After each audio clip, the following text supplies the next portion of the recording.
Excuses, اس کی غلطیاں لوگوں کے سامنے بیان کرنا شروع کر دی کہ تمہارا بچہ تو بہت اچھا ہے، میرا بچہ تو کچھ کرتا ہی نہیں ہے، بالکل نکما ہے. بچے کی کمپلین کسی کے سامنے مت کریے اور کسی کی کمپلین بچے کے سامنے مت کریے. تو یہ ایسی کچھ پیرنٹنگ مسٹیکس ہے جو ہوتی بہت چھوٹی چھوٹی ہے، لیکن اگر ہم اس کا خیال نہیں رکھتے ہیں تو بہت بڑا بلنڈر ہو جاتا ہے. اور ایک ایگزامپل میں آپ کو دینا چاہوں گا. جیسے کہ اگر ہم جوائنٹ فیملی میں رہتے ہیں اور جوائنٹ فیملی میں رہتے ہوئے آپ کو پتہ ہے کہ کبھی کبھی چاچا تایا اور سب لوگ ساتھ میں رہتے ہیں، اور شام میں کوئی باپ گھر پہ آتا ہے چاکلیٹس اپنی تھیلیوں میں چھپا کر اور پھر سیدھا اپنے روم میں جاتا ہے اور جا کر پھر بچے کو چاکلیٹ دیتا ہے اور کہتا ہے کہ کسی کو بتانا مت، یہیں پر کھا لے. تو یہ ہیبٹ جو ہے کسی کو نہیں بتانے کی اور چھپا کر کوئی کام کرنے کی، یہ آپ نے بچوں کے اندر پہلے ڈیولپ کی اور پھر وہ بہت سارے کام چوری چھپے کر لیتا ہے. تو ایسی بہت ساری چیزیں ہیں جس کا ہمیں خیال رکھنا چاہیے تاکہ ہمارے بچے ہماری مسٹیکس کی وجہ سے آگے سفر نہ کریں. تربیت ایک ایسا الفاظ ہے جو کہ ہر انسان اپنے حساب سے اس کو ڈیفائن کرتا ہے. تو اگر ہم تربیت کو سمجھنے کی کوشش کریں گے تو اس کا کیا تعارف رہے گا اور کیا اس کے اصول، کیا اس کے رولز رہیں گے؟ دیکھیے، تربیت کی بہت سارے لوگوں نے الگ الگ تعریفیں کی ہے.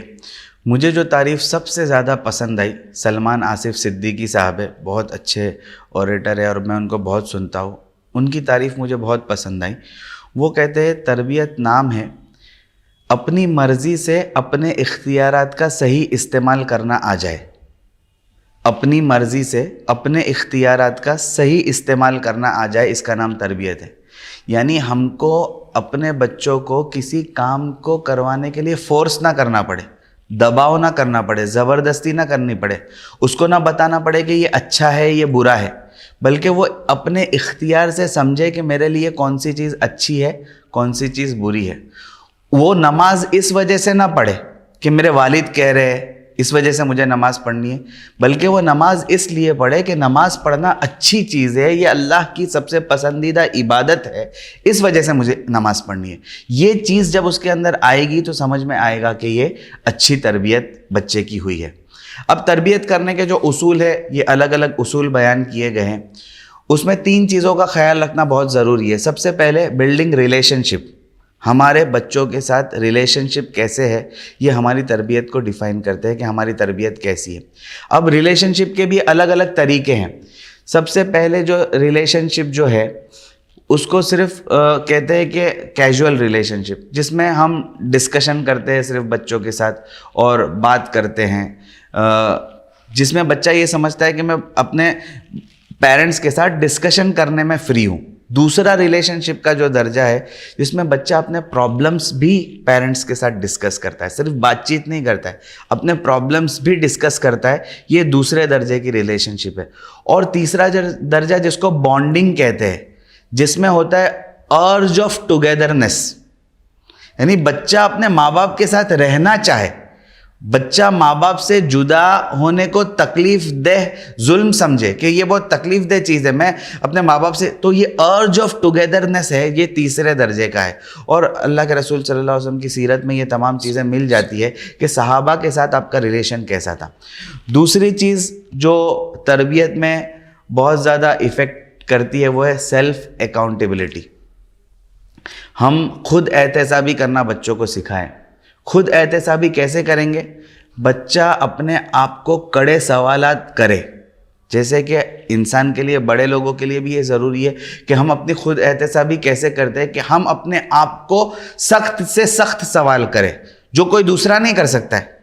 مثال کے طور پر سیرت میں آپ نے دیکھا ہوگا حضرت حنظلہ کا واقعہ ہے کہ حنظلہ منافق ہو گیا. حنظلہ منافق ہو گیا، بہت سخت سوال ہے اپنے آپ. اچھا، کوئی دوسرا حنظلہ کو یہ نہیں کہہ سکتا ہے کہ حنظلہ منافق ہو. حنظلہ اپنے آپ سے سوال کر رہا ہے کہ کیا حنظلہ منافق ہو گیا؟ اللہ کے رسول کی مجلس میں بیٹھتا ہے تو جنت اور جہنم کا تصور اس کے سامنے آتا ہے، گھر والوں کے پاس جاتا ہے تو وہ سب کچھ بھول جاتا ہے. تو کیا یہ نفاق ہے؟ نہیں. یہ کڑے سوالات، بچہ یہ سمجھے کہ بھائی میں نے کہیں اپنے ٹیچرز کے ادب میں کوئی کوتاہی کی، میں نے صحیح طور پر ان کا رسپیکٹ نہیں کیا. بچہ یہ سمجھے کہ میں نے ماں باپ کے ساتھ کوئی غلط کام کیا، ماں باپ کو جھوٹ کہا جو کرنا. تو یہ کڑے سوالات، سیلف اکاؤنٹیبلٹی جب اس کے اندر آتی ہے، بچے کے اندر جب آتی ہے، تو اس کو کہتے ہیں کہ بچے کی صحیح تربیت ہو رہی ہے. اور تیسری چیز ہے ریفلیکٹیو کنورزیشن. ہم اپنے بچوں کے ساتھ بات کریں, اور ریفلیکٹیو کنورسیشن میں جو سب سے اہم چیز ہے وہ ہے لسننگ. ہم بچوں کو سنیں. جب ہم بچوں کو سنیں گے, اور سننے کے بھی الگ الگ طریقے ہیں. لسننگ ٹو دا ورڈس, ہم صرف بچوں کی بات کو سن لیتے ہیں. دوسرا ہے لسننگ ٹو دیئر نیڈس, ہم ان کی ضرورتوں کو سنیں کہ ان کی ضرورتیں کیا ہے, چاہے وہ زبان سے نہ کہے. اور تیسرا درجہ ہے لسننگ ٹو دیئر فیلنگس, ہم ان کے احساسات کو سنیں.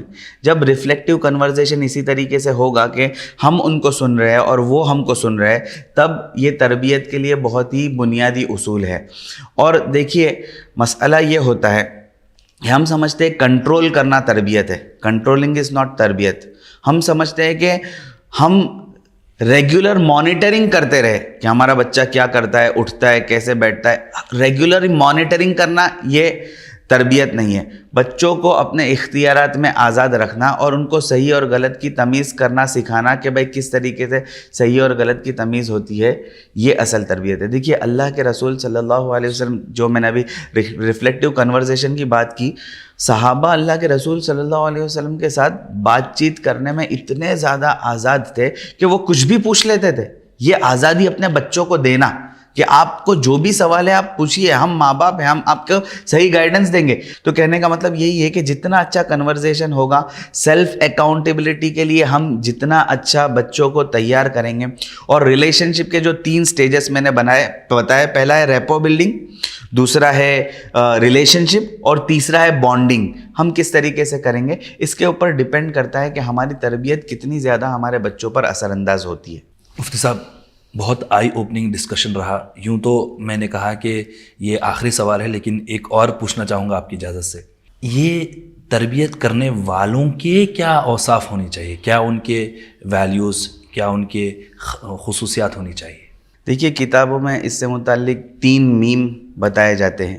جو تربیت کرنے والا مربی ہے اس کے اندر 3 میم ہونے چاہیے. پہلا میم ہے متقی, تقوی, اللہ کا ڈر, اللہ کا خوف. تربیت کرنے میں ہمیں اللہ کا خوف ہے کہ اللہ تبارک و تعالیٰ نے فرمایا قو انفسکم و اہلیکم نارا, اپنے گھر والوں کو تم جہنم کی آگ سے بچاؤ, اپنے آپ کو بھی بچاؤ, اپنے گھر.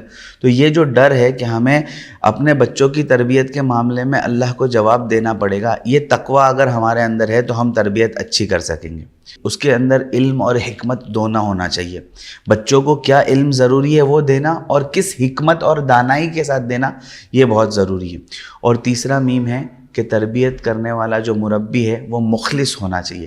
اور دیکھیے آپ دنیا کے تمام رشتوں کو دیکھ لیجئے, ماں باپ کا بچوں کے ساتھ جو رشتہ ہوتا ہے یہ اخلاص سے بھرپور ہونا چاہیے. اگر اخلاص نہیں ہے, ماں باپ کی بچوں کی تربیت میں کوئی اپنی خواہشات چھپی ہوئی ہے, تو ان کا یہ تربیت کا جو ان کا تعلق ہے یہ کبھی اچھے سے قائم نہیں ہو سکتا ہے. تو مخلص ہونا چاہیے, متقی ہونا چاہیے, اور معلم ہونا چاہیے. اگر یہ 3 میم ہے تو ایک ماں باپ اپنے بچے کے بہترین مربی بن سکتے ہیں. مفتی صاحب, آپ کے اہم گائیڈ لائنس اور آپ کے وقت کے لیے ہم آپ کے بیحد مشکور ہیں. جزاک اللہ. شکریہ. الحمدللہ. ناظرین, تو ہم نے دیکھا کہ پیرنٹنگ کا role Islamic and modern perspective سے مفتی صاحب نے ہمارے سامنے ہمارے ڈسکشن میں یہ بات رکھی, اور بیہیویئر آف پیرنٹس کا بچوں کے پریزنٹ میں اور فیوچر میں کس طرح پڑتا ہے, آپ نے واضح طور پہ اپنی بات سامنے رکھی ہے. ہم امید کرتے ہیں کہ اس ڈسکشن سے, اس گفتگو سے آپ کو ضرور فائدہ ہوا ہوگا. آپ اس ویڈیو کو ضرور شیئر کریں اور کامنٹ سیکشن میں اپنا فیڈ بیک ضرور دیں. جزاک اللہ.